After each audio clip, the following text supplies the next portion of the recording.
नमस्कार दोस्तों, स्वागत है आपका अपडेट इंडिया यूट्यूब चैनल में। साथियों, अपडेट इंडिया यूट्यूब चैनल में आज हम लेकर के आए हैं पर्यावरण अध्ययन के अंतर्गत बहुत ही महत्वपूर्ण क्वेश्चंस।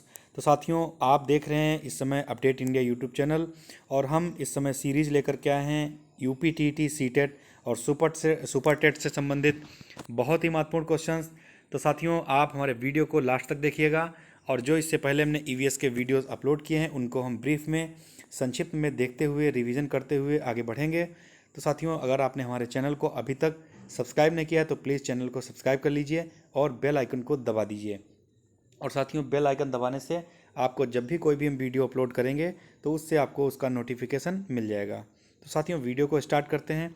सबसे पहले साथियों, हमने डे 1 क्लास स्टार्ट किया था और बताया था आपको कि पारिस्थितिकी यानी इकोलॉजी शब्द का पहला प्रयोग किसके द्वारा किया गया था। तो ये अर्नेस्ट हैकल के द्वारा किया गया था। और उसके बाद में हमने आपको बताया था पारिस्थितिकी तंत्र क्या होता है। तो इसके जो शब्द के प्रयोगकर्ता थे उनका नाम था एजी टांसले। साथियों, हमने इन दोनों चीज़ों के बारे में आपको स्पष्टता बताया था। उसके बाद में हमने आपको बताया कि पारिस्थितिकी तंत्र के घटक कितने होते हैं, इनके बारे में भी हमने आपको चर्चा की थी। इसके बाद साथियों, जैविक घटकों के अंतर्गत उत्पादक यानी कि प्रोड्यूसर के बारे में हमने आपको बताया था। हरे पौधे, प्रकाश संश्लेषण इत्यादि के बारे में हमने आपको बताया। साथियों, अगर आपने हमारे पिछले किसी भी वीडियो को नहीं देखा है अब तक तो हमारे चैनल की प्लेलिस्ट में जाकर के सारे वीडियोस आप देख सकते हैं। और साथियों, इसके साथ ही हम करंट अफेयर भी लेकर के आते हैं। करंट अफेयर के भी वीडियो आपने अगर नहीं देखे हैं तो साथियों, जून, जुलाई और अगस्त, सितंबर के वीडियोस प्लेलिस्ट से आप देख सकते हैं। साथियों, हमने आपको बताया था कि प्रथम उपभोक्ता और द्वितीय प्रकार के उपभोक्ता और ये सब इसके बारे में हमने आपको बताया था। और उसके बाद साथियों, हमने द्वितीयक उपभोक्ता और उसके बाद तृतीयक उपभोक्ता के बारे में भी बताया था। साथियों, सर्वाहारी के बारे में बताते हुए साथ साथ में हमने अजैविक घटक की चर्चा की थी। और इसके बाद हमने खाद्य श्रृंखला, जो कि बहुत ही महत्वपूर्ण टॉपिक होता है ईवीएस के अनुसार। तो साथियों, ईवीएस जो कि बहुत ही महत्वपूर्ण विषय है, 30 क्वेश्चन जो कि यूपी टेट या फिर सी टेट या फिर सुपर टेट में क्वेश्चंस पूछे जाते हैं, उनमें साथियों ये क्वेश्चन बहुत ही संभावित रहेंगे। आगे बढ़ते हैं साथियों, बताते हैं आपको कि खाद्य श्रृंखला, जिनमें हमने आपको बताया था कि बाद जो होता है वो उच्चतम मांसाहारी एवं सर्वोच्च उपभोक्ता होता है। इसके बाद साथियों, डे 2 हमने क्लास में आपको बताया था कि पारिस्थितिकी जो पिरामिड होते हैं उनके बारे में हमने आपको बताया था। पिरामिड की खोज किसने की थी, यानी कि इसका विचार सबसे पहले किसने दिया, तो चार्ल्स एल्टन महोदय ने दिया था। ये भी हम चर्चा कर चुके थे। उसके बाद पिरामिड के प्रकारों के बारे में हमने आपको बताया कि ये 3 प्रकार के होते हैं: जीव संख्या का पिरामिड, जीव भार का पिरामिड और संचित ऊर्जा का पिरामिड।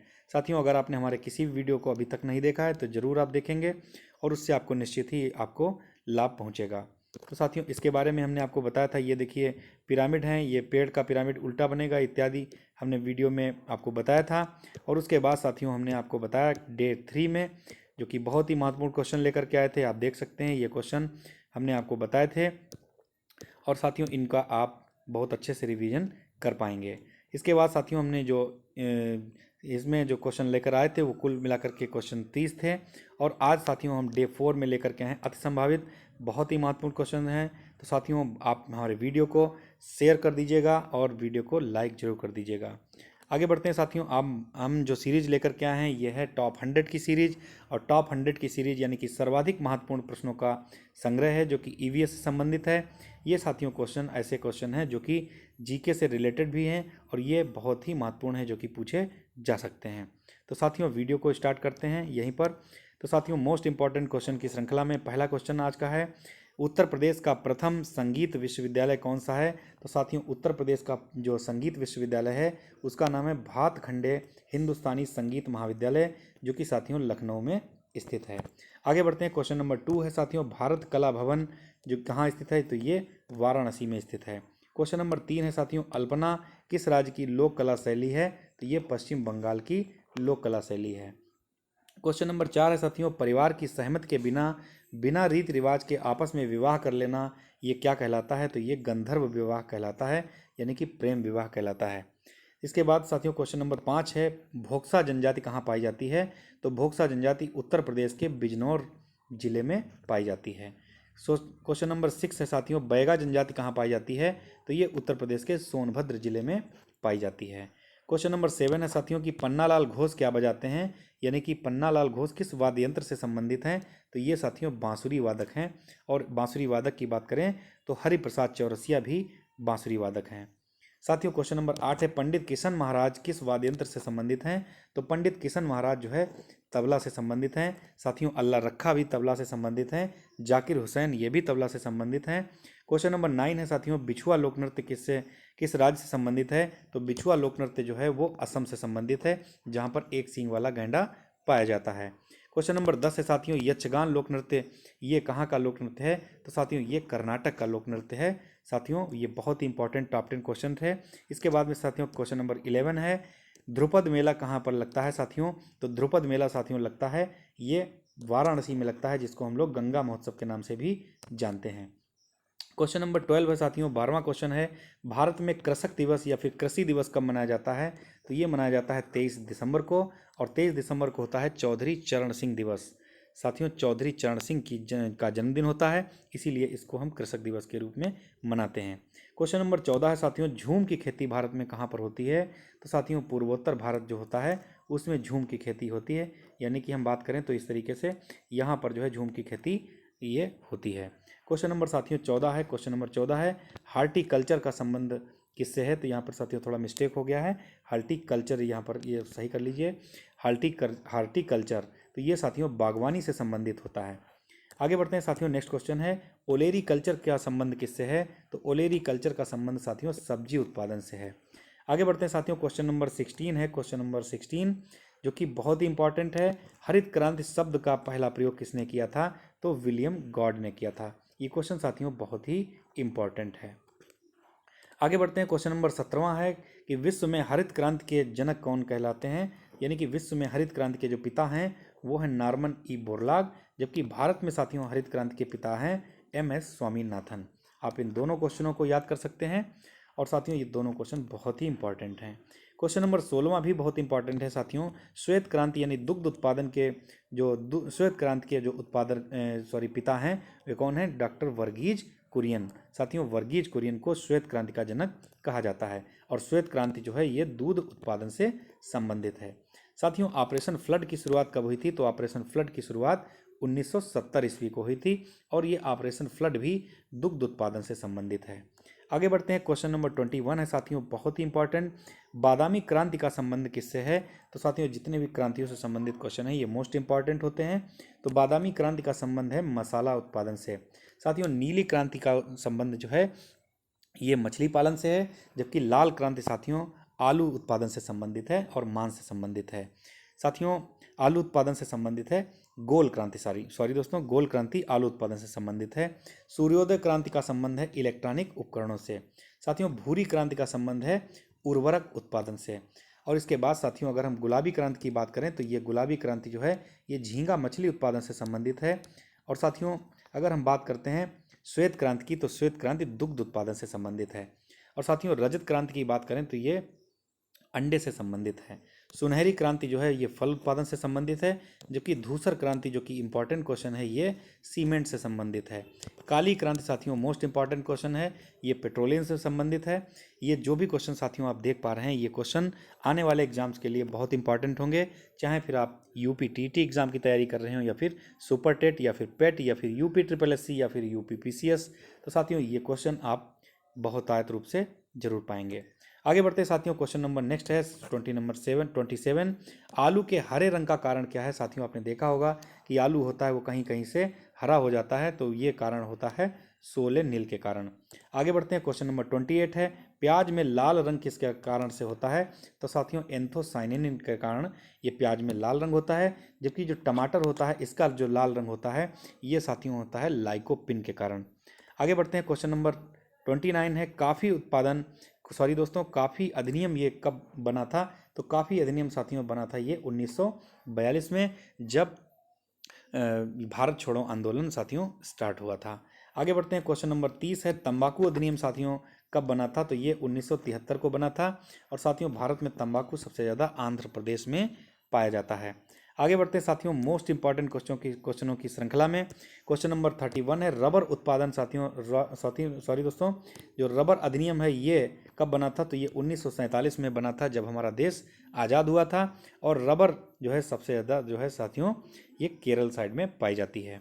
आगे बढ़ते हैं, क्वेश्चन नंबर 32 है, मसाला बोर्ड का अधिनियम कब बना था? तो ये 1986 में बना था साथियों। और सर्वाधिक जो मसाला है ये केरल में पाया जाता है।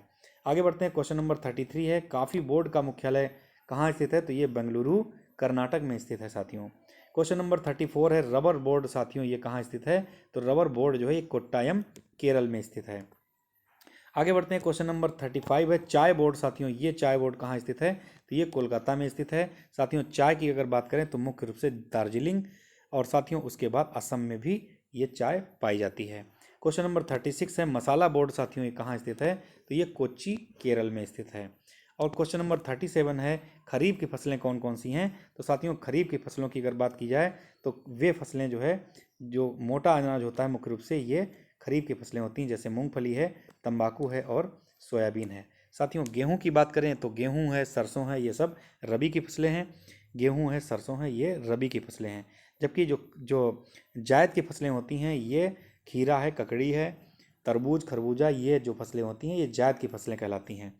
और साथियों क्वेश्चन नंबर 38 है कि आलू कौन सी फसल है? तो आलू रबी की फसल कहलाती है। क्वेश्चन नंबर 39 है, मूंग और जीरा कौन सी फसलें हैं? तो ये अंतर्वर्ती फसलें हैं। क्वेश्चन नंबर 40 है साथियों, मोस्ट इंपॉर्टेंट, चुकंदर कौन सी फसल है? तो चुकंदर 2 वर्षीय फसल कहलाती है। आगे बढ़ते हैं क्वेश्चन नंबर 41 की तरफ, सुजाता, शैलजा और अर्जुन ये प्रजातियां किस फसलों की हैं? किन फसल की हैं? तो ये साथियों गेहूं की प्रजातियां हैं, सुजाता, शैलजा और अर्जुन। कुफरी प्रजाति किसकी है? तो कुफरी प्रजाति जो है वो आलू की है। और क्वेश्चन नंबर 43 है, वरुणा प्रजाति किसकी है? तो वरुणा प्रजाति जो है ये सरसों की है। क्वेश्चन नंबर 44 है साथियों, श्वेता प्रजाति किसकी है? तो ये मक्का की प्रजाति है। आगे बढ़ते हैं क्वेश्चन नंबर 45 की ओर। क्वेश्चन नंबर 45 है, उत्तर प्रदेश में कुल कितने कृषि जलवायु प्रदेश हैं? तो साथियों ये बहुत इंपॉर्टेंट क्वेश्चन है, ये हैं कुल मिलाकर के 9।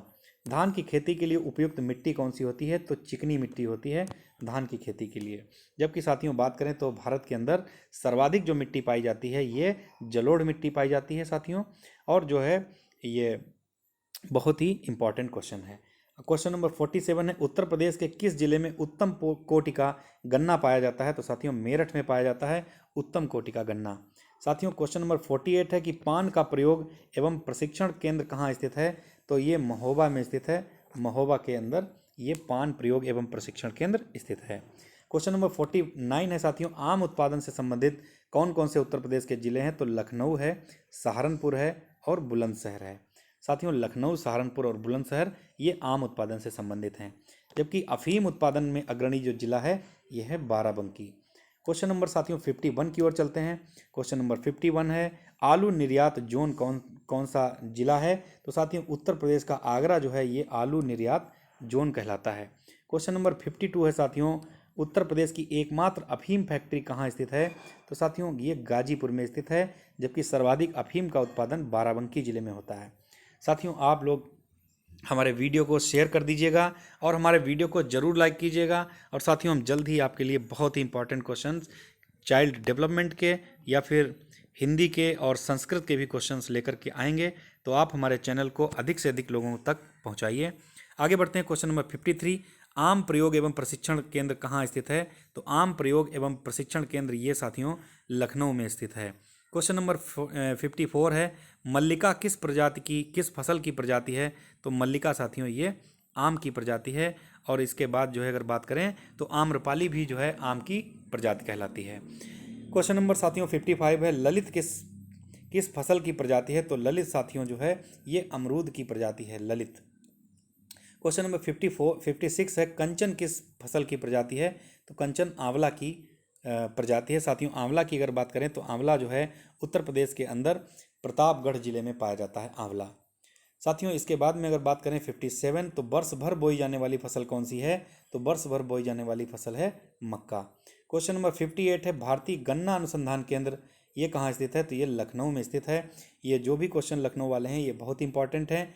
केंद्रीय उपोष्ण बागवानी संस्थान ये भी लखनऊ में स्थित है। और राष्ट्रीय वनस्पति अनुसंधान संस्थान ये भी लखनऊ में स्थित है। साथियों चलते हैं क्वेश्चन नंबर 61 की ओर। क्वेश्चन नंबर 61 है बहुत ही इंपॉर्टेंट। भारतीय सब्जी अनुसंधान संस्थान कहाँ स्थित है? तो ये वाराणसी में स्थित है। और साथियों वाराणसी जो है ये वरुणा और असी के संगम पर स्थित है, यानी कि ये शब्द जो है वरुणा और असी दो नदियों के मिलन से वाराणसी शब्द बना है। इसको पहले हम लोग काशी के नाम से भी जानते थे। आगे बढ़ते हैं साथियों, क्वेश्चन नंबर 62 है। क्वेश्चन नंबर 62 है भारतीय कृषि अनुसंधान संस्थान कहाँ स्थित है? नई दिल्ली में स्थित है। ये क्वेश्चन बहुत इंपॉर्टेंट है। भारतीय कृषि अनुसंधान संस्थान और राष्ट्रीय कृषि विपणन संस्थान ये साथियों जयपुर में स्थित है, जिसको हम लोग गुलाबी शहर के नाम से भी जानते हैं। क्वेश्चन नंबर 64 है साथियों, उत्तर प्रदेश का दुग्ध उत्पादन में कौन सा स्थान है? तो देश में साथियों प्रथम स्थान है दुग्ध उत्पादन में उत्तर प्रदेश का। और इसके अलावा अगर बात करें तो गेहूं, गन्ना और आलू, गेहूं, गन्ना और आलू, इनमें भी साथियों प्रथम स्थान है उत्तर प्रदेश का। चलते हैं क्वेश्चन नंबर 65 की ओर। और क्वेश्चन नंबर 65 है साथियों, मुर्गी के अंडे का कवच काहे का बना होता है? तो ये बना होता है कैल्शियम कार्बोनेट का।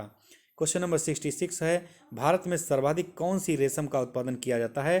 तो ये है मलबरी रेशम का उत्पादन किया जाता है। साथियों भारत के अंदर रेशम का जो उत्पादन होता है ये सर्वाधिक कर्नाटक में पाया जाता है। कर्नाटक में साथियों इसका उत्पादन किया जाता है।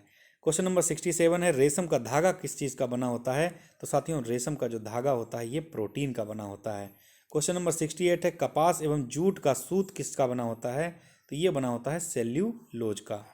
क्वेश्चन नंबर 69 है साथियों बहुत ही इंपॉर्टेंट, राष्ट्रीय डेयरी विकास अनुसंधान सॉरी दोस्तों क्वेश्चन नंबर 69 है राष्ट्रीय डेयरी विकास बोर्ड, ये कहाँ स्थित है? तो ये आनंद गुजरात में स्थित है। साथियों क्वेश्चन नंबर 70 की बात करें तो भारतीय खाद्य संरक्षा एवं मानक प्राधिकरण ये जो है FSSAI, इसकी स्थापना साथियों कब हुई थी? तो ये हुई थी 2011 में। और साथियों क्वेश्चन नंबर इंपॉर्टेंट बहुत ज़्यादा है और ये क्वेश्चन है 71। साथियों संयुक्त राष्ट्र खाद्य एवं कृषि संगठन इसका मुख्यालय ये कहाँ स्थित है? ये साथियों स्थित है रोम में। क्वेश्चन नंबर 72 है कृत्रिम रबर के लिए प्रसिद्ध शहर बरेली। साथियों बरेली जो है ये बहुत ही प्राचीन शहर है। और बरेली की अगर बात करें तो साथियों यहाँ पर जो है यहाँ पर बांस का उत्पादन, यहाँ पर बांस और माचिस इसका साथियों यहाँ पर बहुत ही ज़्यादा प्रोडक्शन होता है। साथियों इसके बाद में अगर बात करें तो बांस बरेली के का जो नाम हुआ है ये बरेली के जो राजा थे साथियों उनका नाम था जगत सेठ। और जगत सेठ के दो पुत्र थे, एक का नाम था बरेल देव और दूसरे का नाम था बांसदेव, इसीलिए साथियों बरेली का जो पुराना नाम है वो है बांस बरेली। आगे बढ़ते हैं question number 73, Indian telephone industry ये साथियों कहाँ स्थित है? तो इंडियन टेलीफोन इंडस्ट्री जो है ये रायबरेली में स्थित है। क्वेश्चन नंबर 74 है लाल बहादुर शास्त्री गन्ना किसान संस्थान ये कहाँ स्थित है? तो ये स्थित है लखनऊ में। क्वेश्चन नंबर 75 है लकड़ी के खिलौने के लिए प्रसिद्ध शहर कौन सा है? तो लकड़ी के खिलौने साथियों ये वाराणसी में बनते हैं। और क्वेश्चन नंबर 76 है राष्ट्रीय जैविक खेती केंद्र ये कहाँ स्थित है? तो ये गाजियाबाद में स्थित है। उत्तर प्रदेश का जिला है गाजियाबाद, यहाँ स्थित है राष्ट्रीय जैविक खेती केंद्र। क्वेश्चन नंबर 77 है साथियों बहुत ही इंपॉर्टेंट, राष्ट्रीय पर्यावरण अभियांत्रिकी अनुसंधान संस्थान साथियों इसको नीरी कहते हैं और ये स्थित है नागपुर में। आगे बढ़ते हैं क्वेश्चन नंबर 78 की ओर। 78 क्वेश्चन है अंतर्राष्ट्रीय श्रम संगठन का मुख्यालय कहाँ स्थित है? तो ये स्थित है जिनेवा जो कि स्विट्जरलैंड में स्थित है। 79 क्वेश्चन है विश्व व्यापार संगठन यानी WTO इसका मुख्यालय कहाँ स्थित है? तो जिनेवा में है। और क्वेश्चन नंबर 80 है एपीकल्चर का संबंध जो है किससे है? तो ये मधुमक्खी पालन से संबंधित है। साथियों आप जो भी क्वेश्चन देख रहे हैं ये सर्वाधिक इंपॉर्टेंट क्वेश्चन है जो कि आने वाले सभी एग्जाम्स के लिए बहुत ही महत्वपूर्ण है। तो साथियों हमारे वीडियो को अधिक से अधिक लोगों तक पहुंचाइए, चैनल सब्सक्राइब कराइए और वीडियो को लाइक करिए। आगे बढ़ते हैं क्वेश्चन नंबर 81 है विश्व जल दिवस कब मनाया जाता है? तो विश्व जल दिवस मनाया जाता है 22 मार्च को मनाया जाता है। और क्वेश्चन नंबर 82 है साथियों महासागरों की जो औसत लवणता होती है ये कितनी होती है? तो 35 भाग प्रति 1000 ग्राम ये होती है महासागरों की औसत लवणता। क्वेश्चन नंबर 83 है द्रवों को गर्म करने पर उनका आयतन क्या होता है? आयतन उनका बढ़ जाता है। अगर किसी भी द्रव को हम गर्म करते हैं तो उसका आयतन हमेशा बढ़ जाता है। और क्वेश्चन नंबर 84 है जल को 0 से 4 डिग्री सेंटीग्रेड तक अगर हम गर्म करते हैं तो इसका जो आयतन होता है ये पहले बढ़ता है और उसके बाद पहले ये घटता है और उसके बाद बढ़ता है। साथियों क्वेश्चन नंबर 85 है 4 डिग्री सेंटीग्रेड पर जल का घनत्व कितना होता है? तो 4 डिग्री सेंटीग्रेड पर जो जल का घनत्व होता है वो सर्वाधिक होता है। क्वेश्चन नंबर 86 है साथियों, 4 डिग्री सेल्सियस पर जल का आयतन कितना होता है? तो न्यूनतम होता है, यानी कि जो घनत्व होता है ये सर्वाधिक होता है और आयतन न्यूनतम होता है। क्वेश्चन नंबर 87 है साथियों, बर्फ का आयतन जल के आयतन से कितना होता है? तो ये बर्फ के का जो आयतन होता है ये जल के आयतन से अधिक होता है। साथियों आगे बढ़ते हैं क्वेश्चन नंबर 88 की ओर। क्वेश्चन नंबर 88 है, रेडियोधर्मी अपशिष्ट कौन कौन से होते हैं? तो रेडियोधर्मी अपशिष्ट जो होते हैं ये यूरेनियम होते हैं, थोरियम होते हैं और कैडमियम होते हैं। क्वेश्चन नंबर 89 है, पोलियो और पीलिया का कारण क्या होता है? तो ये वायरस होता है, यानी कि विषाणु होता है। साथियों क्वेश्चन नंबर 90 है, तरुण भारत संघ संस्था का संबंध किससे है? तो ये क्वेश्चन इंपॉर्टेंट है साथियों, जल संरक्षण से संबंधित है तरुण भारत संघ संस्था। आगे बढ़ते हैं क्वेश्चन नंबर 91 की ओर। क्वेश्चन नंबर 91 है साथियों, बहुत इंपॉर्टेंट, जल वर्ष कब घोषित किया गया था? तो साथियों जल वर्ष हाल ही में 2019 को साथियों घोषित किया गया था जल वर्ष। क्वेश्चन नंबर 92 है, सरदार सरोवर परियोजना ये कितने राज्यों से संबंधित है? तो साथियों ये 4 राज्यों से संबंधित है, मध्य प्रदेश, महाराष्ट्र, राजस्थान और गुजरात। ये 4 राज्यों से संबंधित है सरदार सरोवर परियोजना। क्वेश्चन नंबर 93 है साथियों, पुलिकट झील का संबंध कहाँ से है, यानी कि किस राज्यों से है? तो साथियों ये 2 राज्यों से संबंध है इसका, तमिलनाडु व आंध्र प्रदेश। तो पुलिकट झील का संबंध तमिलनाडु व आंध्र प्रदेश से है।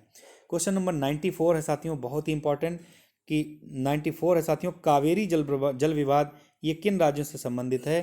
तो ये भी 4 राज्यों से संबंधित है, कर्नाटक, केरल और तमिलनाडु और पांडिचेरी। तो साथियों ये 4 राज्यों से संबंधित है कावेरी जल विवाद। क्वेश्चन नंबर 95 है, दुलहस्ती, बगलीहार और सलाल परियोजना ये किस नदी पर स्थित हैं? तो दुलहस्ती, बगलीहार और सलाल परियोजनाएं ये चिनाब नदी पर स्थित हैं। बहुत ही इंपॉर्टेंट क्वेश्चन है। क्वेश्चन नंबर 96 है, भारत की सबसे बड़ी लैगून झील कौन सी है? तो चिल्का झील है, जो कि साथियों ओडिशा में स्थित है। क्वेश्चन नंबर 97 की ओर चलते हैं। क्वेश्चन नंबर 97 है, पूर्वोत्तर भारत की सबसे बड़ी मीठे पानी की झील कौन सी है? तो पूर्वोत्तर भारत की सबसे बड़ी मीठे पानी की झील जो है वो लोकटक झील है, जो कि मणिपुर में स्थित है। और भारत की सबसे लंबी झील कौन सी है? तो ये बेम्बानाथ झील है, ये केरल में स्थित है। साथियों चपनाला झील कहाँ स्थित है? तो चपनाला झील ये असम में स्थित है। और साथियों क्वेश्चन नंबर 100 है, जो कि आज का हमारे वीडियो का अंतिम क्वेश्चन है, भारत एक कौन सा देश है? तो ये एक उष्णकटिबंधीय देश है। तो साथियों आज का वीडियो यहीं पर हम समाप्त करते हैं, और आज के वीडियो में जो क्वेश्चंस हैं इनका आप बार बार वीडियो देख करके रिवीजन कर सकते हैं, और साथियों आने वाले एग्ज़ाम में आप अच्छे मार्क्स पा सकते हैं। और उम्मीद करता हूं साथियों कि अगर आप हमारे चैनल से जुड़े रहेंगे तो साथियों ईवीएस में 30 में 30 और चाइल्ड साइकोलॉजी और हिंदी इनमें भी आप 30 में 30 अंक जरूर प्राप्त करेंगे। तो साथियों आप हमारे वीडियो को अधिक से अधिक लोगों तक पहुंचाइएगा। मिलते हैं जल्द ही नए वीडियो में, तब तक के लिए नमस्कार, थैंक यू।